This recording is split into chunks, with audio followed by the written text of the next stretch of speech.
मी तुमचा लाडका अमोल येटी. तर आपल्या आजच्या मिनी व्लॉगमध्ये सर्वांचं स्वागत आहे. ह्या गव्हाचं पाणी वगैरे आपलं काय पूर्ण झालतच बघा. आता काय गहू आपला वाळतच आलाय बघा. ह्या महिना अखेरपर्यंत काय आपल्या गव्हाची रास होईलच. आपण जे आता लेट गहू पेरलाय बघा, आता ह्यालाच पाणी चालू करायचं होतं आज आपल्याला. हे आपले हत्यार तुम्ही बघू शकताय. परत ना मोटर चालू करून बघतो तर काय भावानो, एकच मोटर चालू होते बघा. लाईटीचा अजून खेळ परत चालू झाला सकाळच्या. मग काय 2-4 साठी तर काय आपण पाजून घेतलेलीच. लाईट काय डिमच होती, तरी पण आपलं आता काम चालू केलेलं आहे. आणि तसल्यात एक भावानो लाईट एक लय पिडालते बघा आज.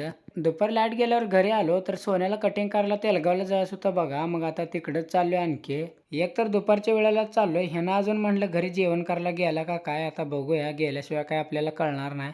त्यासाठीच आता चाललोय बघा. तेलगावच्या जवळ तर आलतोच. नेमकं डॉगेश भाई एक रोड क्रॉस केला बघा. तर आता आम्ही फायनली कटिंगच्या दुकानावर आलेलो आहे. चला म्हटलं आता काय टेन्शन तर मिटली. ह्यानं काय घरी गेला नव्हता. तिथं थोडा वेळ जरा थांबलो. मग 2-3 नंबर होते. आता कटिंग करून नीट आपल्या गावाकडे निघालो बघा. एकदम फास्टात मध्ये आरळीत आलो. जरा ऊन बिन लय पडलं होतं. मग एनर्जी काय तर घे म्हणलं. मग थंड घेतला बघा ह्यानं. आणि ह्याची कटिंग तुम्ही बघू शकताय. गावात आलो आणि त्याला घरी सोडलं. आता परत रानात चाललोय. अजून काय काम राहिलं म्हणलं. तिथं आलो आणि हे जळण आता घेऊन जायचं बघा आपल्याला. तेवढा आपला आजचा व्हिडिओ आवडला असेल तर लाईक आणि सबस्क्राईब करून टाका. धन्यवाद.